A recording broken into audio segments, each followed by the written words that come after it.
É isso aí. Boa noite a todos, sejam todos bem-vindos aqui no canal Nossa Umbanda. Meu nome é Alex Costa, sou apresentador deste canal e dirigente espiritual da tenda Pai Benedito de Aruanda, localizada aqui em São Paulo, na Zona Norte. Ogã na Umbanda, Ogã, estou começando a aprender e a me preparar para tocar. Vamos lá. Esse assunto de Ogã, eu falo para você da seguinte forma: eu sou. Vou usar o termo que eu aprendi, né? Eu sou Ogã, mas eu me considero curimbeiro, e eu já vou explicar por quê.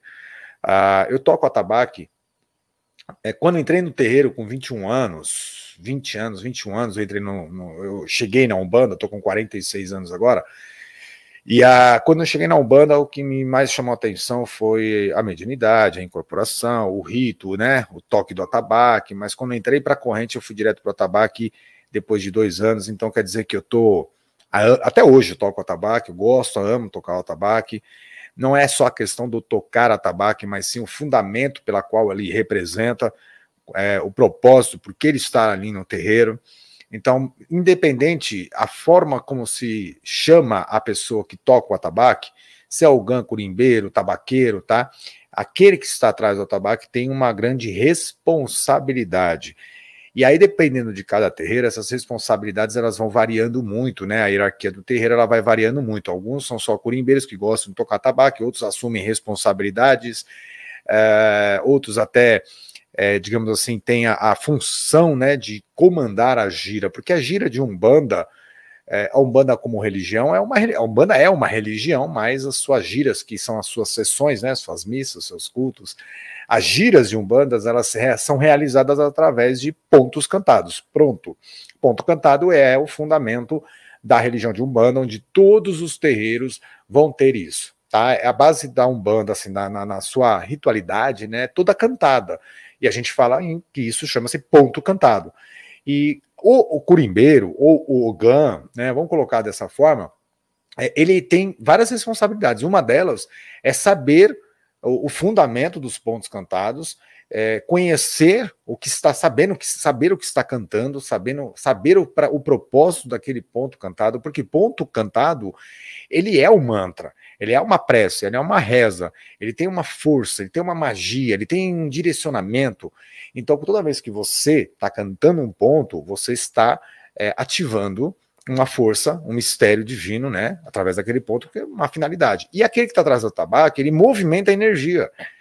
Então, muitas vezes, quem está ali atrás do tabaco, ele tem que saber o que está cantando, ele tem que saber o fundamento, ele tem que puxar de dentro para fora e dar sentido para aquilo.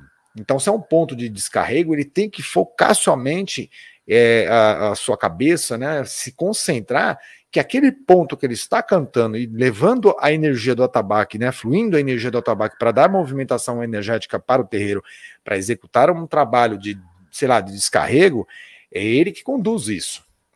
O dirigente ali, ele dirige, ele conduz, ele está à frente, mas aquele que está atrás do atabaque, ele é responsável pela movimentação energética do terreiro. Muitas vezes eu já vi acontecer de uma pessoa tocar tabaco e não estar muito bem concentrado, não saber o fundamento, não saber o propósito daquilo, não ter responsabilidade sobre o ato religioso do atabaque, né, do toque, do ponto cantado, e só está lá porque está tocando, porque gosta de cantar ponto. Ele muitas vezes ele dispersa e quebra muito a energia, né, onde a gente fala que a corrente acaba se dispersando, justamente porque essa pessoa, esse curimbeiro, esse ogã não estava preparado. Então a casa, alguns terreiros de Umbanda, escolhem a dedo quem vai realmente fazer essa função. É óbvio que no início a pessoa vai cometer os erros na hora de cantar, na hora de tocar, vai tocar errado, mas isso é o preparo. Nesse caso, eu acredito muito que existe uma espiritualidade conduzindo e ajudando esse curimbeiro, esse ogã, a chegar até um ponto de preparação mesmo, né? Um ponto onde ele vai assumir todo aquele trabalho. Então, é óbvio, quando você começa, você tem momentos de insegurança, você não consegue tocar, não consegue cantar ao mesmo tempo. Então, isso é um processo. Existem cursos, aulas de curimba, que isso vai ajudar muito para quem está começando. Uma outra coisa muito importante que na Umbanda, em alguns terreiros, que a gente não pode bater o martelo, não pode lacrar isso, né? Alguns terreiros podem sim mulher tocar tabaque, né? Chamadas de tabaqueiras ou curimbeiras. Em outros terreiros não, somente homens podem tocar, porque aí tem aquela função do ogã. O ogã é um termo de culto de nação, né? Tem ali a formação, tem a sua obrigação, tem as suas responsabilidades, tem, né, ogã de canto, ogã de toque, ogã de sala, ogã de erva, ogã de corte, tem vários tipos de ogã, e esse termo, essa termologia ogã chega na Umbanda para identificar aquele que está tocando atabaque, porque no candomblé, quem toca o atabaque, a gente já sabe que é ogã de toque. Também tem aquele ogã do canto, né? Ogã de puxada, aquele que chama os pontos, né? As cantigas em Yorubá. Então, nós temos ali essa semelhança, esse sincretismo, podemos dizer dessa forma, né? Trazendo para a Umbanda o termo ogã, mas não com as mesmas funções, né? Não com as mesmas ritualidades que é feita no candomblé. Então, alguns terreiros trazem ali a função do ogã, tá? O dirigente-chefe da casa, a entidade-chefe da casa consagra aquela pessoa como ogã, só que são outros tipos de ritos, mas dá a responsabilidade. Se ele chegar no candomblé, esse ogã, né, que tem ali a missão naquele terreiro, dada autorização pelo dirigente, a entidade-chefe da casa, ele for para um candomblé, ele não é visto como o ogã de candomblé, né? Ele é visto como um tabaqueiro, curimbeiro, mas naquela doutrina, naquela comunidade onde ele toca o tabaco, ele é visto como ogã, então isso é respeitável. Já nessas casas que trabalham com esses fundamentos assim mais de ogã, né? Não tem aquela mulher tocando tabaco, mas isso não é uma regra. Em outras casas a mulher toca o tabaco, e muitas vezes melhor até mesmo do que o próprio homem. Tá? A questão é o dom, né? A habilidade, a entrega, o comprometimento, a dedicação, o foco, né? Independente ali se aquela casa está tocando homem ou mulher, quem está atrás do tabaco tem essa responsabilidade. Então, está começando agora, então procura aprender não só o toque, que o toque no início a gente vai aprendendo as bases, né?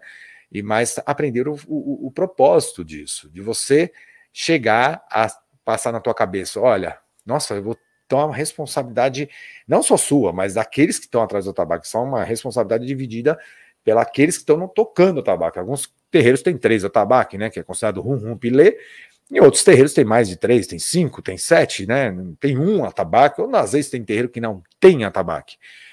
Que nem o atabaque, ele não é obrigatório ter em todos os terreiros, ele tem conforme a doutrina de cada casa. Eu tô falando aqui, mas depois eu vejo os comentários, tá, gente?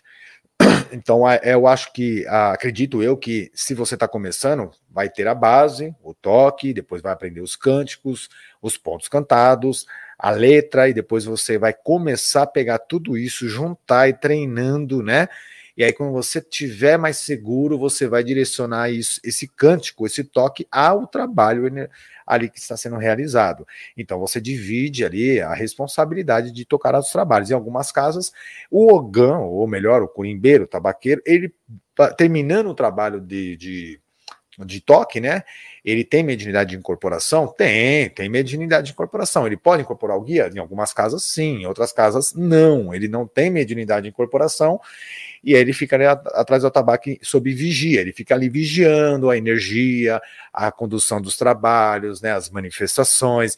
E as entidades, os espíritos que baixam nos médios, elas passam tudo pelo atabaque. É como se fosse realmente um portal de chegada. Então o ogã, o tabaque, ele tá ali, ele sente. Mas o que ele sente muitas vezes não é os guias dele, é os guias dos médios que estão chegando. Isso é maravilhoso para aquele que está atrás do tabaque.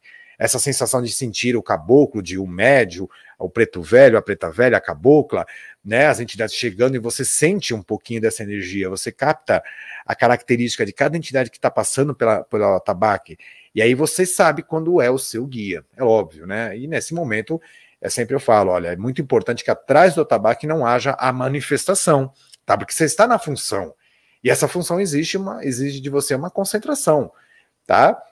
Então aí dependendo do trabalho da casa, dependendo da doutrina da casa, terminando a sua função, você pede licença, pede agô, bate cabeça, porque o atabaque, ele é uma extensão do altar, né?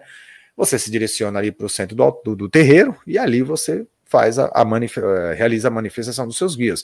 Em algumas casas sim, é permitido, em outras casas não, não é permitido. Então, é o que eu falo, quando você tem um fundamento, que não é o fundamento básico da religião de Umbanda, mas é um fundamento próprio de cada casa, então cada casa ali vai direcionar a forma de trabalho, tá? Incorporação, não incorporação, para Ogã, para curimbeiro, tabaqueiro, pode homem, pode... Então isso aí é muito individual de cada casa. Se você já frequenta um terreiro de Umbanda e está aprendendo, e está direcionando, você tem que seguir as regras da casa. Isso é muito importante. Você tem que seguir aquilo que o dirigente está te orientando, ou a dirigente está te orientando, baseado naquilo que ela está praticando ali. Isso é fato, tá bom? Acho que deu para falar um pouquinho, né? Porque o pessoal está chegando.